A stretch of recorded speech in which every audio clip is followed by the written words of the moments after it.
Have you ever reached a point where every single door has been slammed in your face, every hope extinguished, and you are left utterly, completely alone? This is the exact moment where legacies are forged or shattered. Today, we're diving into one of the most pivotal turning points in history, a story of unimaginable pressure and divine intervention. What happened when Prophet Muhammad faced his greatest test? This wasn't just a challenge. It was a series of events so devastating they would have broken almost any person on earth, designed to crush not just a man, but an entire message forever. Picture this. The Prophet Muhammad, peace be upon him, is now the most hated man in Mecca. His beloved wife and strongest emotional anchor Khadijah has passed away. His protective uncle Abu Talib is gone. His own tribe has cast him out, and he is subjected to a brutal 3-year boycott that leaves his community starving and isolated. He is utterly vulnerable, and in a final, desperate gamble for survival, he travels to the city of Taif only, to be met with a humiliation so deep, so violent, that it rocks him to his very core. He is stoned and driven out of the city, his shoes filling with blood, his heart shattered, with nowhere left to turn. What do you do when you have hit absolute rock bottom? The answer on what happens next is what makes this story so incredibly powerful. It's a lesson in resilience that will change how you see your own challenges.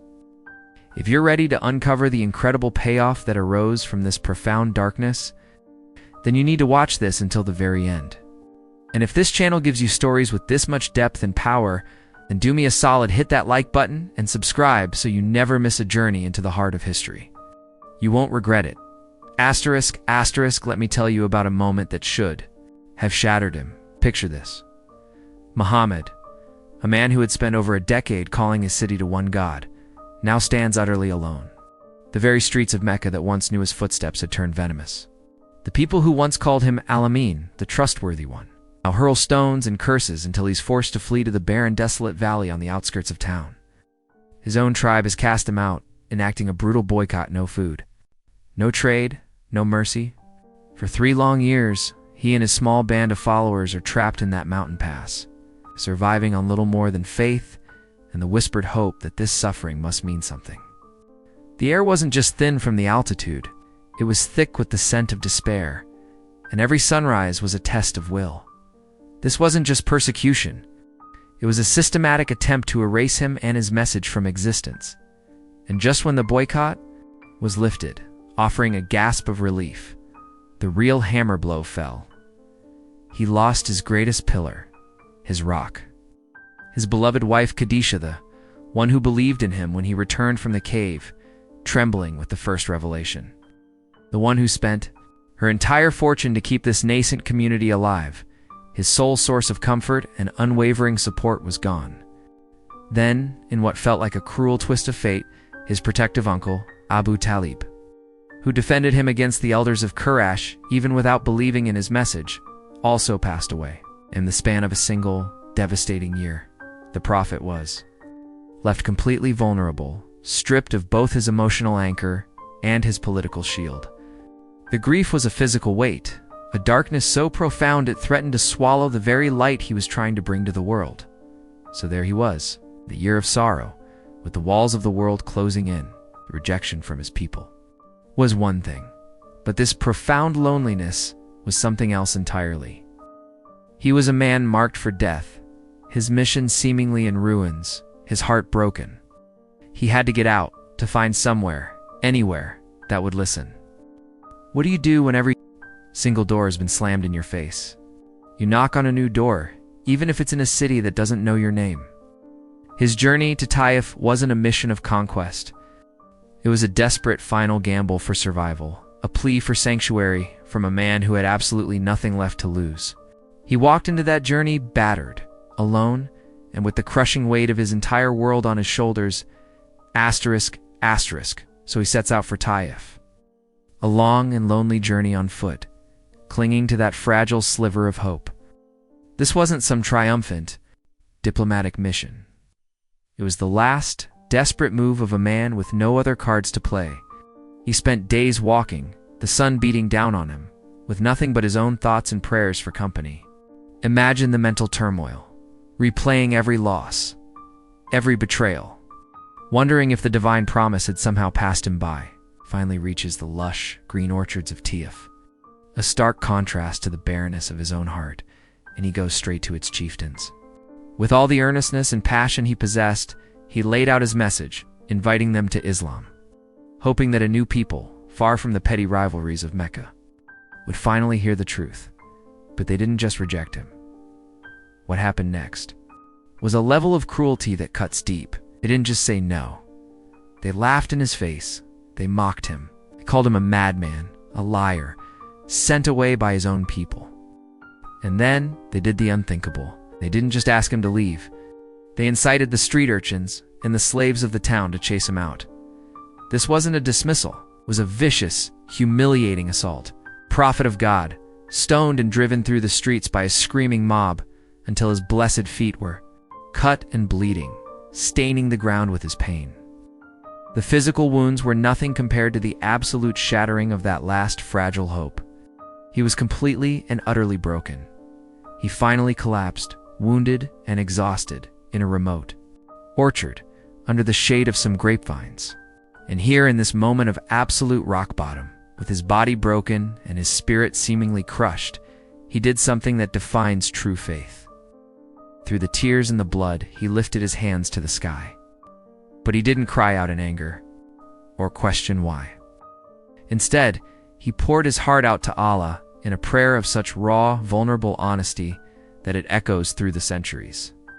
He spoke of his weakness, his humiliation, his utter helplessness. "O Allah," he pleaded, "I complain to you of my weakness, my scarcity of resources, and my humiliation before the people. You are the most merciful of the merciful." 'Twas a surrender, not of defeat, but of total, absolute reliance. The test wasn't over, but the response had begun. Asterisk. Want to uncover the rest of this incredible story of resilience and divine mercy? This is just the beginning. Join me on Nom Dusu Canal for the powerful conclusion that reveals how the darkest moments can lead to the greatest light. Subscribe now and never miss a chapter of history that will move your soul. And in that raw, desperate prayer, something shifted. The very air in the vineyard seemed to still. It wasn't an immediate rescue from his physical plight. The blood still dried on his skin, and his body ached with a deep exhaustion. But in that moment of ultimate vulnerability, a profound sense of peace began to settle over him, a celestial balm for his ravaged spirit. He was no longer screaming into a void. He was being heard by the Creator of the heavens. This was the turning point that wasn't dramatic to the outside eye, but was earth-shattering within his soul. The test was no longer about the rejection of men, but about his unwavering acceptance by the divine. He had reached the end of himself only to find an infinite strength waiting to hold him up. This divine response didn't come with a blast of trumpets, but with a subtle, profound guidance. As he lay there, spent and yet suddenly serene, the owner of the orchard, a compassionate Christian named Adis, was drawn to him. Seeing the wounded, noble stranger, Adis didn't see an outcast. He saw a dignity that transcended the wounds. It offered him a cluster of ripe, refreshing grapes, a simple act of kindness that must have felt like a feast after such brutality. In their brief exchange, where Muhammad mentioned the name of God he shared with the prophets of old, Adis recognized a light in his eyes that spoke of a truth deeper than tribal divisions. It was a quiet, human moment of grace, a confirmation that even in the deepest exile, Allah's mercy finds a way to manifest. Revived by this small mercy, but still an outcast, the prophet knew he could not return to Mecca alone. The city's hatred for him was now lethal, and his protection was gone. But a promise had to be fulfilled. So he sent word ahead, not to a friend, but to one of the most powerful and skeptical leaders of the Quraysh. He sought protection from Mutim ibn Adi, a man who had not embraced his message but who still held to the ancient code of honor. The audacity of it was staggering. The man they had all worked to destroy was now asking for sanctuary from within their own ranks. The tension in Mecca was palpable as everyone waited to see if this chieftain would defy the prevailing wrath and grant this most perilous request. The fate of everything now hung on the honor of one man who did not even believe. Asterisk. The silence that followed his plea for sanctuary was heavier than any stone thrown in Taif. The entire power structure of Mecca held its breath, waiting on the word of Mutami bin Adi. To grant protection was to defy the raging consensus of the Quraysh, to risk his own status for a man everyone had declared an enemy. But the ancient code of G-Warth's sacred duty to protect the supplicant stirred within him. Ow. In a moment that would echo through history, Mutim made his choice. He and his sons armed themselves, marched to the Kaaba, and publicly declared Muhammad under their protection. It was a defiance that crackled through the city streets. The prophet was now safe to walk back into the lion's den, not through his own strength, but on the shield of honor he did not possess himself. He entered Mecca under this fragile political shield, protectorate of the very system that sought to obliterate him.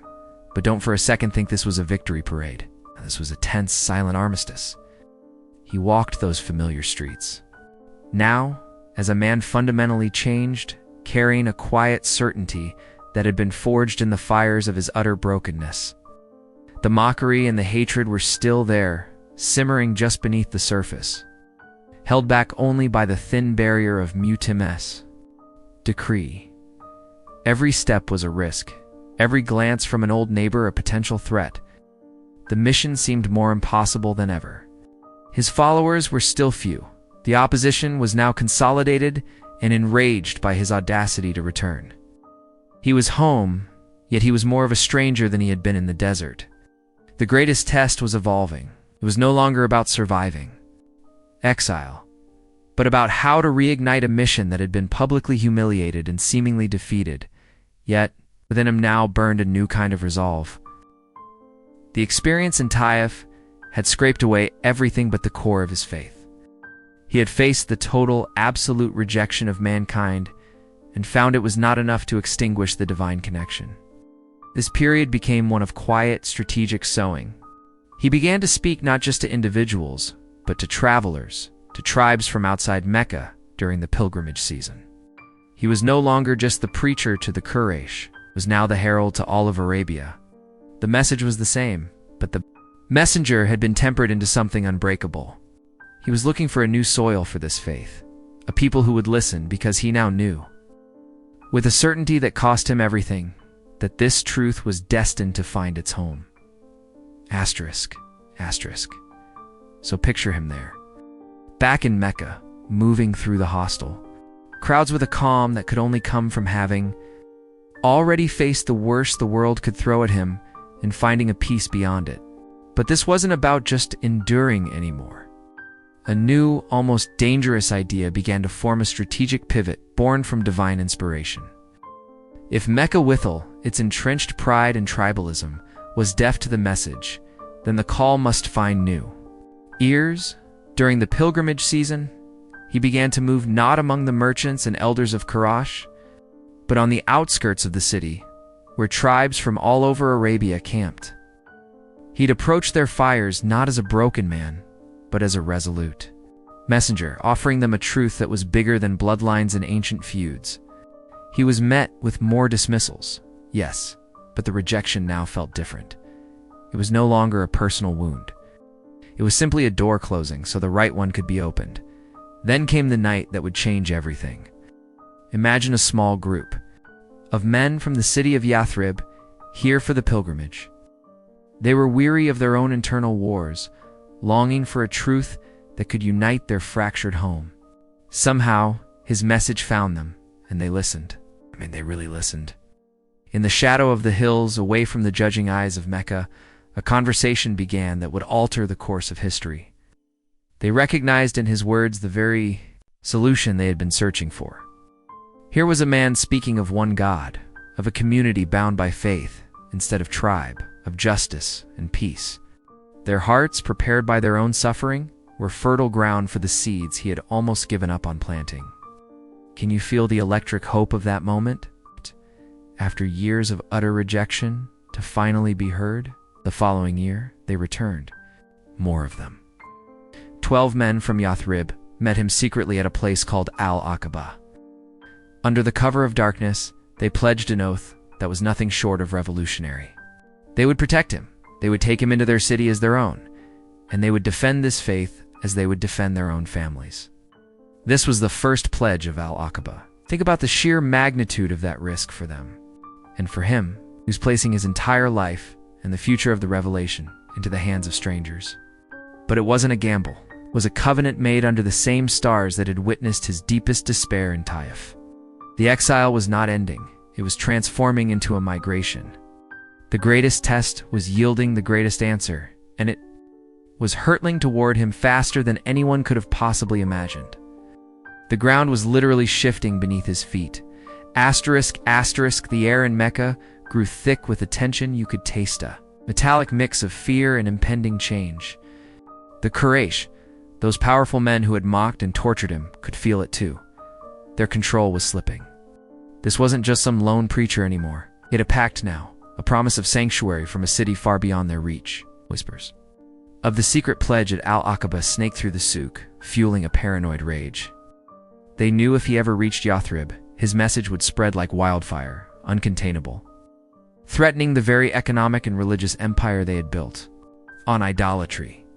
So they convened in Dar al-Nadwa, their council of war, not to exile him again, but to end him permanently. The greatest test was no longer about perseverance. It was a deadly race for survival. It was there, in that shadowy council, that a devil's bargain was struck. Representative from each major clan would thrust their sword into Muhammad's body simultaneously. This way, his blood would be on all their hands. His clan, the Banu Hashim, would be unable to seek vengeance against a single tribe. They could never fight all of Mecca. The plan was set in motion. They surrounded his home, peering through the cracks in the door, watching the shadowy figure of who they believed was him, wrapped in his distinctive green cloak, sleeping peacefully. They waited for the right moment to strike, their grips tightening on their sword hilts, their breaths held. But what they didn't know, what they couldn't possibly fathom, was that the man they were waiting to murder was already gone. While the assassins lurked in the oppressive darkness, he was already moving through the night, guided by a silence that felt divinely ordained. He had left behind his cousin Ali, sleeping bravely in his bed as a decoy, a move of breathtaking courage and sacrifice. With his most loyal companion, Abu Bakr, he slipped into the suffocating blackness of the Cave of Thawr, a place so remote and desolate it seemed to swallow all hope. As they huddled together in that cramped, earthy tomb, they could hear the distant echoes of the search party, the shouts of men, the clatter of hooves on rock, coming closer, closer. A single footstep on the cave's entrance, a stray glance downward, and it would all be over. Everything. In the absolute silence between their heartbeats, Abu Bakr whispered, his voice tight with fear, "If one of them looks down at his feet, he will see us." The Prophet's reply was not one of panic, but a profound, world-altering certainty. What do you think of two when God is their third? The climax wasn't a battle. It was a breath held in the dark, a spider spinning its web, and a faith so unshakable it could outweigh an army. Asterisk. Can you even imagine the tension in that cave? Huddled in the dark, listening to the voices and footsteps of the very men who swore to spill your blood, getting closer and closer. The air must have been thick with dust and fear, every breath of risk. Then, a miracle, so subtle yet so breathtaking, unfolded. A spider, as if commanded by an unseen force, began to spin its web. It worked diligently across the entrance of the cave, sealing them in with a delicate curtain of silk. And not just that, a dove flew down and built its nest right at the mouth of the cave, laying eggs as if it had been there for weeks. This was the divine intervention that wasn't a thunderous event, but a quiet, perfect orchestration of the natural world to protect its most devoted servant. Meanwhile, the search party was in a frenzy, scouring every possible route out of Mecca. When they reached the Cave of Thawr, a leader peered toward the entrance, saw the pristine, unbroken spiderweb glistening in the early morning light, and the dove settled peacefully on her nest. He scoffed. "No one has entered here for days," he declared, and he turned his men away, The very thing they thought made him weak, having no army, no visible power, was his ultimate protection. His weapon was a faith so profound it could command. The insects of the earth and the birds of the air, they were searching for a man, but they were outmatched by the creator of the universe for 3 agonizing days and nights. They remained hidden in that cave, living on faith and the scant supplies brought by a loyal son of Abu Bakr. Every sound was a potential threat. Every moment stretched into an eternity. This was the final, silent crucible. It wasn't a test of preaching or persuasion anymore. It was a test of pure, unadulterated trust. And he emerged from that darkness not just as a man who had escaped death, but as a leader, purified and fortified for the journey ahead. The path to Yathrib was still long and perilous, with pursuers offering a reward of 100 camels for his capture, a king's ransom, but the darkest hour had passed. The stage was now set for a new beginning, an exodus that would become the foundation of everything.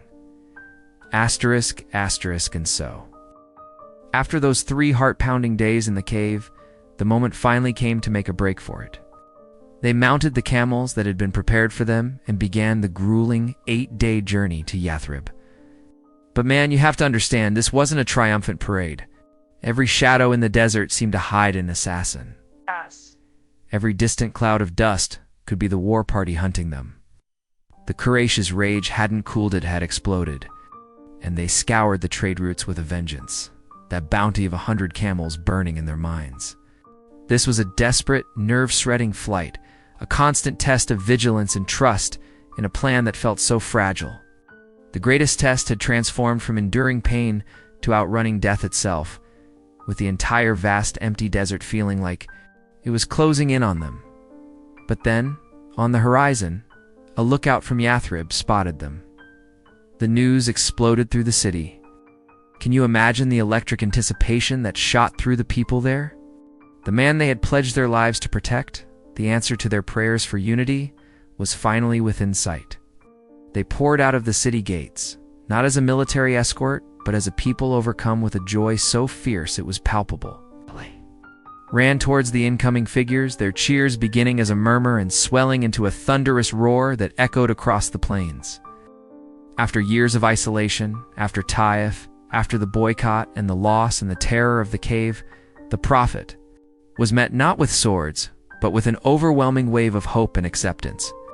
This was the first taste of a home he had been promised in his darkest hour.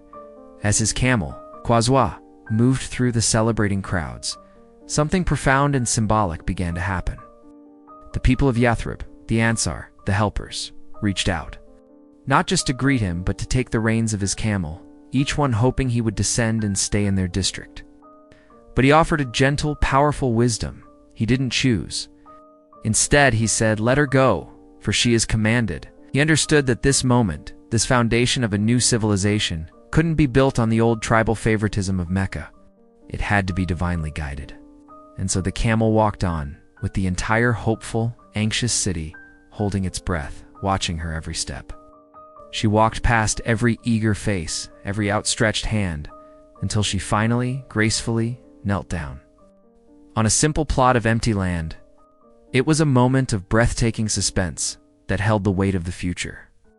This barren patch of earth, where his camel chose to rest, was where everything would begin. Asterisk, asterisk, and right there. On that simple, dusty patch of earth where the camel knelt, the Prophet Muhammad, peace be upon him, did not see emptiness. He saw the future. He looked at that barren ground and declared, "This is the place." This was the spot where the first mosque of Islam would be built, where the call to prayer would first ring out freely, and where the first true Muslim community would rise from the ashes of his greatest suffering. The man who was stoned, betrayed, and hunted was now not just safe, he was home. That home would become a beacon that would change the world. This payoff, this incredible victory, wasn't won on a battlefield. It was forged in the unbreakable spirit of a man who trusted in God's plan when all evidence pointed to despair. His greatest test became his greatest triumph. Thank you, from the bottom of my heart, for joining me on this emotional journey through one of the most powerful chapters in history. This isn't just a story, it's a testament to the human spirit, and a reminder that our darkest moments are often the prelude to our greatest light. If this story moved you, if it gave you strength or a new perspective, then please share this video with someone else who needs to hear it today. Let's spread this powerful message of resilience and hope. And I would absolutely love to hear from you. Tell me in the comments, what part of this story resonated with you the most? The journey doesn't end here. The story of what was built from that foundation is even more incredible. To see how this ultimate test launched a legacy that would forever alter the course of history, you have to watch the video that's appearing on screen right now. Trust me, you don't want to miss it. Asterisk.